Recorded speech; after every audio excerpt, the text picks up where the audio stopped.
అందరికీ నమస్కారం అండి. పోలి పాడ్యం రోజు తెల్లవారుజామున తులసికోట ముందు గాని, నక్షత్రాలు కనబడే చోటు గాని చక్కగా పసుపుతో అలికి అష్టదళ పాదపద్మం ముగ్గు వేసి పసుపు కుంకుమలతో అలంకరించాలి. ఇలా ఒక బేషన్లో నీటిని తీసుకొని గంగా నదిగా భావించి పసుపు కుంకుమ బొట్లు పెట్టాలి. నీటిలో పసుపు, కుంకుమ, గంధము, అక్షంతలు, పువ్వులు వేసి నమస్కారం చేసుకోవాలి. అరటి డొప్పలో వత్తులు వెలిగించి నీటిలో వదలాలి.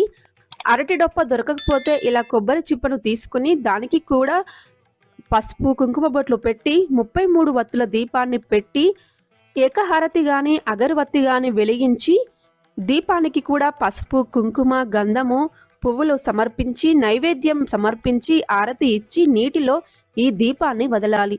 ఇలా దీపాన్ని వదిలితే కార్తీక మాసం మొత్తం పూజ చేసిన ఫలితం కలుగుతుంది. మరిన్ని వీడియోస్ కోసం మన ఛానల్ని సబ్స్క్రైబ్ చేయండి. Thank you for watching.